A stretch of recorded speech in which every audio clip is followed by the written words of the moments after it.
तुमने? सुखी हूँ। अरे सुना तुमने, हमें सुखी आदमी मिल गया। क्या तुम सुखी हो?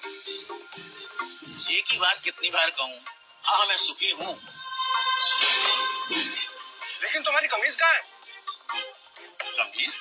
क्या तुमने राजा की घोषणा नहीं सुनी? राजा को सुखी आदमी की कमीज चाहिए। पर मेरे पास तो कमीज नहीं है। क्या तुम्हारे पास कमीज भी नहीं है? फिर तुम सुखी कैसे हुए? मेरा सुख कमीज में नहीं है, मैं ही सुख हूँ।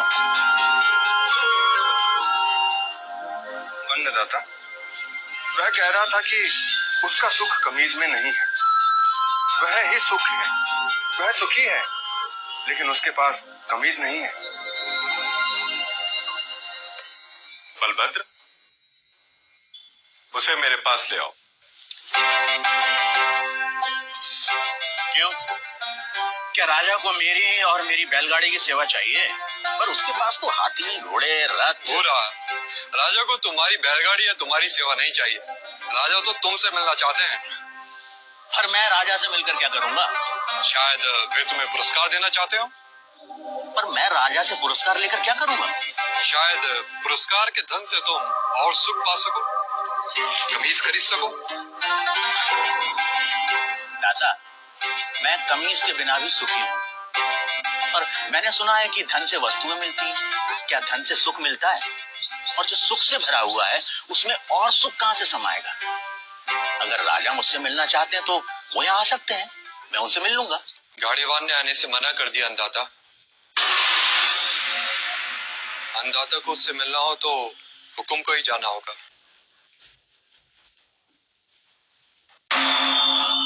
और गाड़ीवान से मिलने राजा अपने मंत्री हजूरियों दासों के साथ गाड़ीवान भूरा के गांव पहुंचा। भूरा, भूरा, भूरा, अभी कहीं नहीं जा पाऊंगा, मेरे बैल सुस्ता रहे हैं। भूरा, अन्नदाता तुमसे मिलने आए हैं। भूरा, कहिए। तुम जो मांगोगे मैं तुम्हें दूंगा। हाथी, घोड़े, दास, दासियां, जो चाहे मांग लो, पर मुझे सुखी होने का रहस्य बता दो। मुझे नींद आ रही है राजा, मुझे सोने दो। राजा हैरान था। दूसरी बार राजा फिर बड़े दल बल के साथ आया। भूरा, भूरा, हाथी, घोड़े, दास, दासियां जितनी चाहे मांग लो, पर मुझे सुखी होने का रहस्य तो बता दो। राजा, हाथी, घोड़े, दास, दासियों के बिना भी मैं सुखी हूँ। फिर कभी आना। तुम्हें क्या चाहिए भूरा? मांग कर तो देखो। मुझे सुखी होने का रहस्य तो बता दो।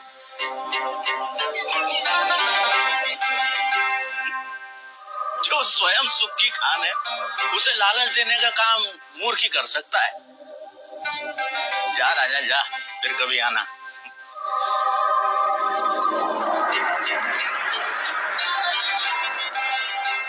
और राजा चला गया। उसे समझ नहीं आया कि गाड़ीवान भूरे को क्या चाहिए था कि अचानक राजा एक दिन अकेले गाड़ीवान के सामने आ खड़ा हुआ।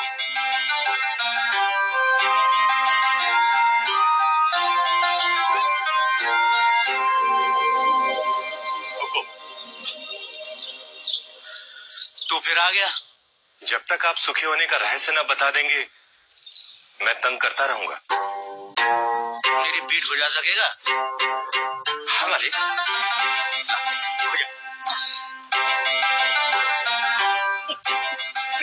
रहने दे। ठीक से बैठ जा, बैठ ठीक से। पहले ही अपने दिखावे का बोझ छोड़कर आता तो मेरी पीठ खुजलाने से बच जाता। पूछ, क्या जानना चाहता है? यह कैसा रहस्य है कि जिसके पास सैकड़ों कमीजें हैं, वह सुखी नहीं है, और जिसके पास कोई कमीज नहीं, वह सुखी है? राजे, सुख का कारण कमीज नहीं, आत्मा है। जो यह जान लेता है कि सुख का कारण भीतर है, उसे सुखी होने के लिए बाहरी वस्तुओं की जरूरत नहीं पड़ती। पर मन तो हमेशा सुख के लिए बाहरी वस्तुओं के पीछे भागता रहता है। इसीलिए राजे, जो अपने आनंद स्वरूप आत्मा को जान लेता है, वह वस्तुओं के पीछे भागना बंद कर देता है। मैं समझा नहीं। राजे, आनंद आत्मा का स्वरूप है। आत्मा अनंत है, इसलिए आनंद भी अनंत है। आत्मा के स्वरूप के कारण व्यक्ति स्वयं से हर क्षण प्रेम करता है। क्या कभी सोचा है कि व्यक्ति बूढ़ा हो जाता है, बीमार हो जाता है, इंद्रियां साथ छोड़ रही होती है, मौत द्वार खटखटा रही होती है, फिर भी आदमी जीना चाहता है? क्यों? क्योंकि हर व्यक्ति स्वयं से हर क्षण हर समय प्रेम करता है। यदि दुख स्वयं का स्वरूप होता तो क्या मनुष्य कभी स्वयं से इतना प्रेम करता? कभी तुमने सोचा है कि कभी कभी आत्महत्या का विचार क्यों आता है? नहीं मालिक। क्या है आत्महत्या का विचार? क्यों भावना के वश में आदमी मन, बुद्धि और शरीर आदि को खत्म कर देना चाहता है?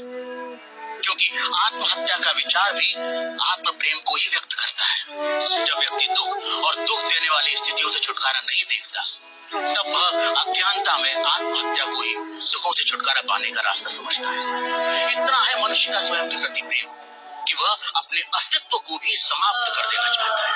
सुख भीतर है, तो मनुष्य बाहर संसार के पीछे भागता क्यों है?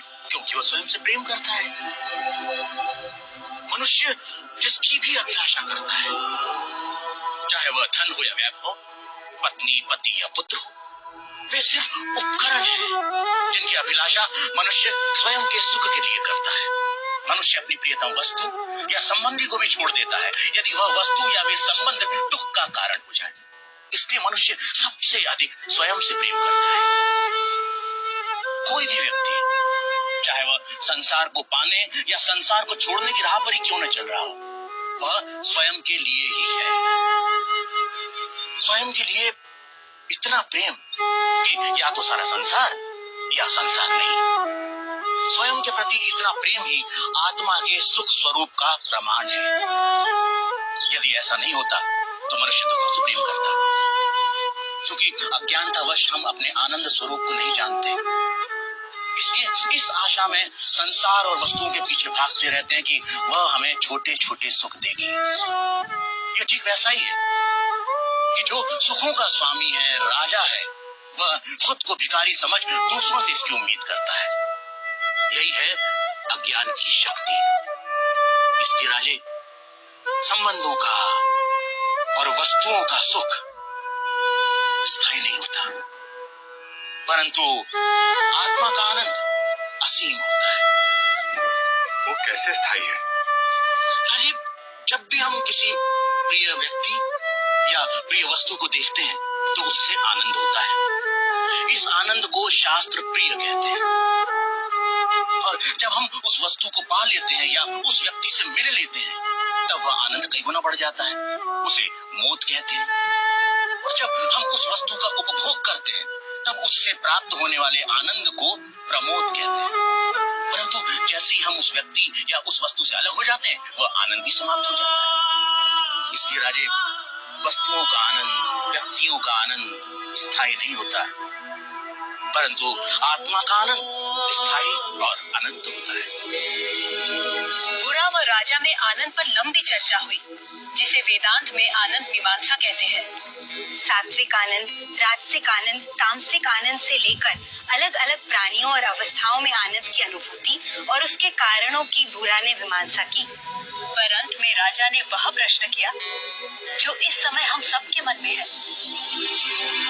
आर्य, यदि मैं ही आत्मा हूं और आत्मा का आनंद स्थान, समय, जन्म, शरीर, मन, बुद्धि और बाहर की किसी भी वस्तु से स्वतंत्र होता है, तो मैं अनंत, असीमित और पूर्ण आनंद का अनुभव क्यों नहीं कर पाता? राजे, यदि तुम अपनी आंखें बंद करोगे तो अंधेरा ही दिखाई देगा।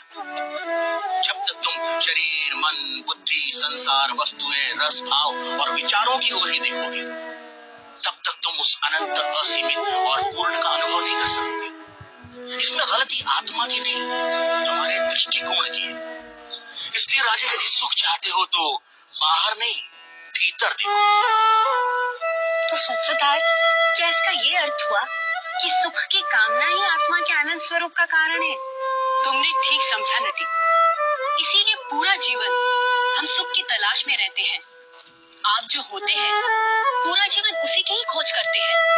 हम आनंद हैं, इसीलिए हम अनंत सुख की अभिलाषा रखते हैं। इस सत्य को ना जानना ही दुख का कारण है।